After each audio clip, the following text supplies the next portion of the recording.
Good morning students. आज हमारा topic है general character and classification of Aves. Aves को हम बर्ड्स भी कहते हैं। ये फर्स्ट पार्ट में हम आज जनरल करेक्टर्स के बारे में पढ़ेंगे। सबसे पहले बर्ड्स के कुछ इंटरेस्टिंग फैक्ट्स जो हैं वो बर्ड्स के बारे में हम जान लेते हैं। जैसे कि फर्स्ट ये जो वर्टिब्रेट्स हैं ये बाइपेडल वर्टिब्रेट्स हैं। The birds are feathered bipedal vertebrates.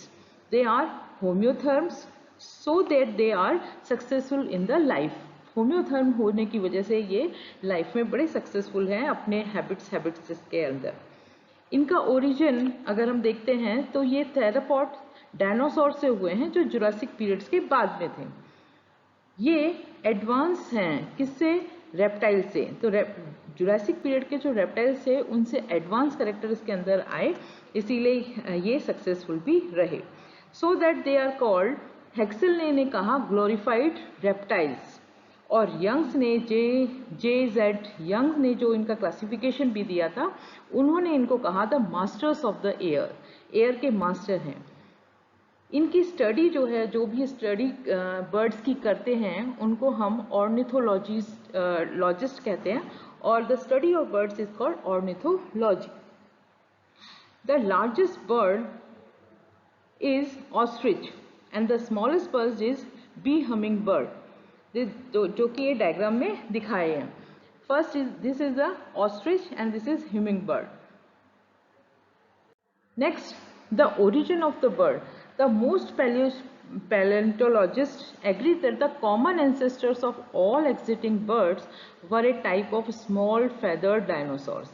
ये feathered dinosaur से arise हुए हैं। इनका origin जुरासिक पीरियड में हुआ और जो feathered dinosaurs थे उनसे हुआ। इसको support करते हैं The feathered dinosaurs in the China reported this hypothesis. इसमें से कुछ जो जिनके हमें फॉसिल्स मिले हैं उसमें है कार्डियोट्रेक्स, रॉक्जी, साइनोरिंथोसॉरस एंड माइक्रोरैप्टर गुई. These are the fossils of these extinct reptiles. What are the main characters of the bird? These are the distinguished characters of the bird from the different chordate. देखिए इसमें सबसे पहले they are homeothermic जैसे बताया गया है, और कहते हैं इसको एंडोथर्म्स और वार्म ब्लडेड।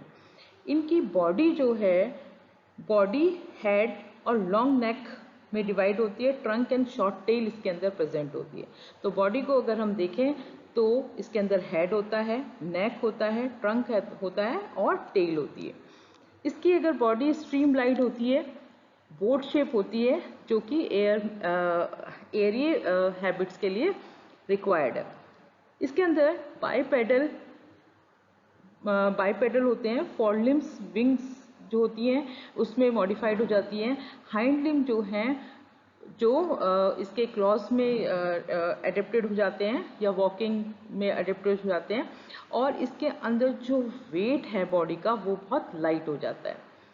इनके जो लेग्स हैं वो वॉकिंग, रनिंग, स्विमिंग और पर्चिंग के लिए मॉडिफाइड या अडेप्टेड हो जाते हैं। इनकी स्किन जो है बहुत ही ड्राई होती है। ओनली गैंड्स प्रीम्स आर प्रेजेंट, और यूरोजील्स इसके अंदर प्रेजेंट होती है जो कि बेस ऑफ द टेल होता है।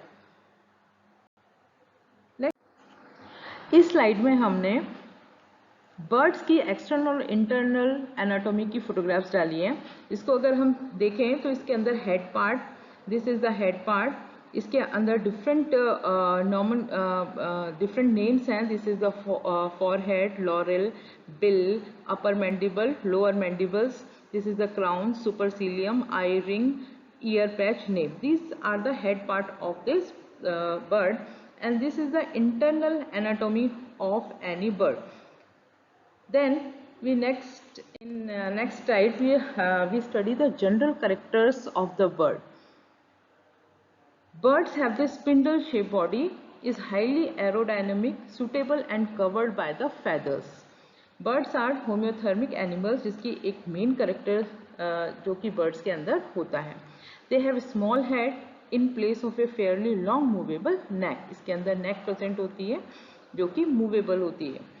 Mouth is provided with a specialized exoskeleton derived called beak. Teeth are absent in the bird. Teeth जो है वो absent होते हैं इसके अंदर. Forelimbs are modified as a wing which is powered by the strong flight muscles. Hind limb of the birds possess 4 clawed digits. Eyes of the bird possess spectrum. Bones जो हैं bones become pneumatic to reduce body weight. उसके अंदर खोखली होती है जिसके कारण उसका वेट कम हो जाता है. Alimentary canals contain gizzard for crushing the food due to absence of teeth. इसके अंदर टीथ एब्सेंट होते हैं इसीलिए इसके अंदर गिजार्ड प्रेजेंट होता है जो कि फूड को क्रश करता है. स्पेशलाइज्ड रेस्पिरेटरी सिस्टम परफॉर्म होता है डबल रेस्पिरेशन और इसके अंदर स्पेशल करेक्टर होता है air sacs are present in the association with the lungs. इसके अंदर लंग्स के साथ एयर सैक्स प्रेजेंट होते हैं. Syringe is the sound producing organ. Sound producing organ syringe इसके अंदर प्रेजेंट होता है. Next character is the heart of the bird is 4 chambered. Only right aortic arch is present. Kidney is metanephric type. Urine is semi-solid. Urinary bladder is absent. इसके अंदर urinary bladder absent होता है और हमेशा इसके जो excreta होता है वो semi-solid structure में होता है.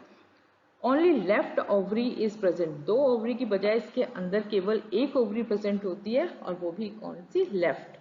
And right ovary absent in birds. These are the oviparous animals having teleolacithal egg. इसके अंदर oviparous होते हैं जो egg laying animal कहलाते हैं और teleolacithal type of egg present होता है. Cleavage is meroblastic. During embryonic development, 4 types of extra embryonic membrane appears. इसके अंदर extra embryonic membrane पाई जाती है. Chorion, amnion, allantois and yolk sac. Cloaca की बात करें, cloaca is divided into 3 chambers: coprodium, urodium and proctodium. These are the different parts of this cloaca. And और इसके अंदर जो नर्वस सिस्टम है वो हाईली डेवलप होता है. इसके अंदर ब्रेन और सेंस ऑर्गन प्रेजेंट होते हैं. इसके बाद हम नेक्स्ट जो पार्ट होगा क्लासिफिकेशन का और कैरेक्टर्स का वो हम नेक्स्ट लेक्चर में स्टडी करेंगे. Thank you.